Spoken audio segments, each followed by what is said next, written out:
What's going on, housemates? Marcelo here, and I am recording this video not too long after Mikel Arteta's press conference was held ahead of the Brighton game. So I'm going to mostly be summarizing the key points and takeaways from the press conference. I'm only going to speak briefly about the Brighton game itself, and the two will inevitably, be tied together a little bit. But quickly, in terms of fitness updates, it sounds like Kai Havertz is going to be fine. He caught that bug and he was absent from the Brentford game, but Arteta is confident that he'll be part of the squad for tomorrow's game against Brighton. Sterling sounds like he's a couple of weeks away. I haven't really hid my opinion that Sterling has been pretty poor, to be frank, since he joined us on loan. So it's not like he's been a huge miss for us, but of course, with 9 games to be played in January alone, and Bukayo Saka also out for what could be the rest of the season, Sterling would be a useful option at some point, no matter what, because that's just such a ridiculous number of games to play.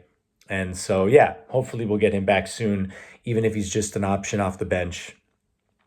Ben White, exciting news about Ben White. It sounds like he's a few weeks away from returning, and Arteta was asked if there's a chance of him returning before the end of the season, and Arteta said, he didn't entirely rule it out.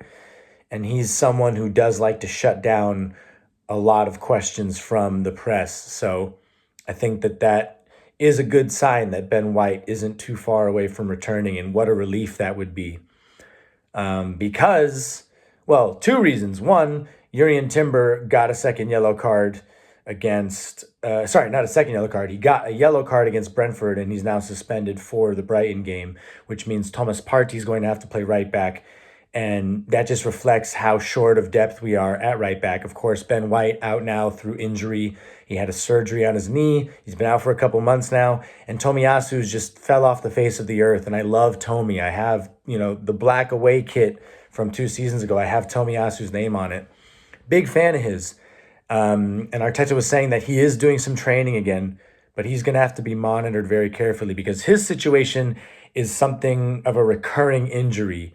And that is a lot more difficult, I think, to keep track of, or it's risky because you don't know. It's hard to predict how and when these things flare up again. I think at the beginning of his career, he kept having calf problems, and it hasn't really been disclosed if it's the same thing with Tomiyasu this time around, but I wouldn't be surprised if it is. But we need him, and it's remarkable that we're still doing as well as we are with all the injury woes we've had this season. So hopefully we'll see him back soon. And Arteta was asked about Tierney, but of course, Arteta doesn't speak openly about transfer rumors, but Fabrizio Romano did tweet that Kieran Tierney is getting closer to returning to Celtic, which is really exciting for him because he deserves to be playing regular football. It's obviously his boyhood club. It's the club we signed him from, and he's really had a rough time, some really bad luck in his career since he left. So I hope that by returning there, he can, find joy again and be playing regular football like he deserves because, he's a great player and an even better person. So now, another thing I want to mention that Arteta talked about is he was asked about the academy, like what he thinks of it and in relation to transfers. And he basically said the first place we look for, in terms of talent and strengthening the first team is the academy. And he also added that, it's not just about the talent, like how good a player from the academy is. It's about what the needs within the first team squad are. And that's something that some Arsenal fans did lose sight of, I think, when they were, criticizing Arteta for his lack of academy debutants or just, giving opportunities to academy players. And, Ethan Nwaneri and Miles Lewis-Skelly are both perfect examples of positions that the first team is in need of at the same time where they are, showing that they are at that level. You look at the left back position, Arteta, with the signing of Zinchenko, has heavily leaned into the inverted left back position. Zinchenko started out brilliantly there, but he started to show his shortcomings. Tomiyasu is always injured, and he does a decent job of the inverted role, but he's not such a brilliant player on the ball. He's incredible defensively. Tierney, we all know about Tierney. And Kivior, again, very much a center back who's playing at left back, capable of it. He can pick a pass for sure, but he's a center back. And Calafiori has, great potential as an inverted fullback.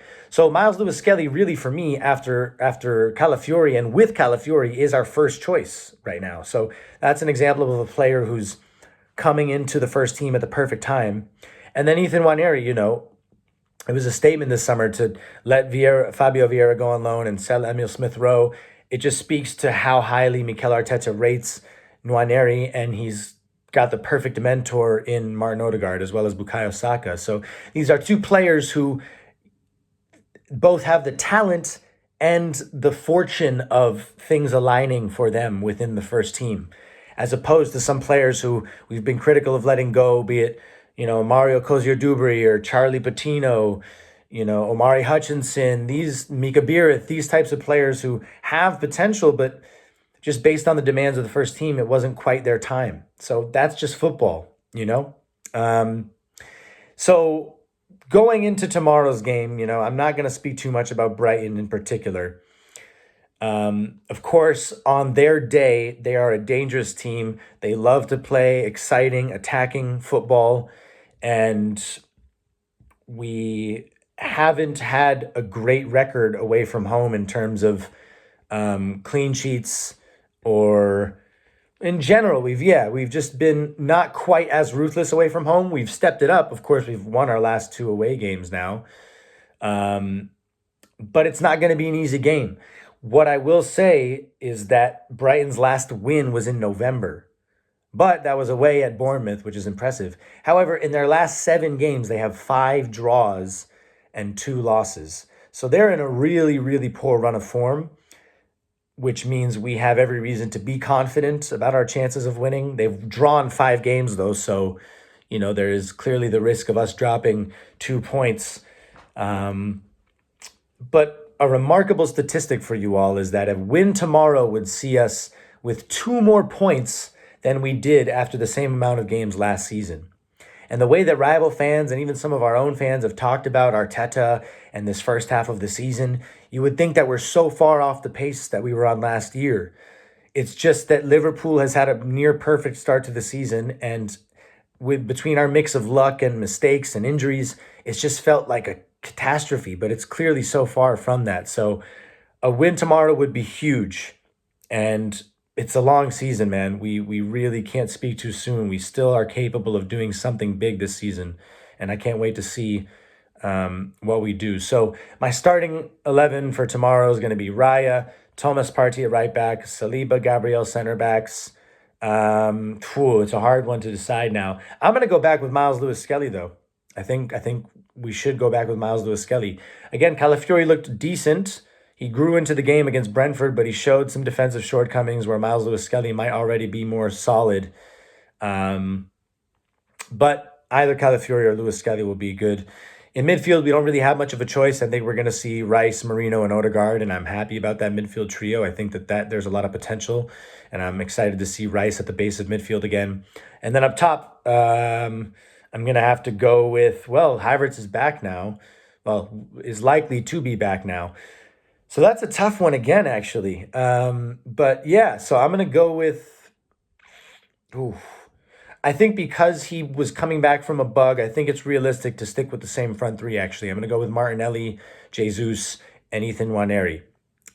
I wouldn't be surprised if maybe Nwaneri's dropped and we see Jesus playing at right wing, interchanging with Martinelli and Havertz in the middle at striker, but we'll see what Arteta goes with. So let me know what you think, what your starting 11 would be for tomorrow. And I will talk to you all tomorrow after the game. I'll be with AFTV for the watch party. So keep an eye out for my fan cam and my videos here as well. So I'll talk to you all soon. Come on, you Gunners. Peace, everybody.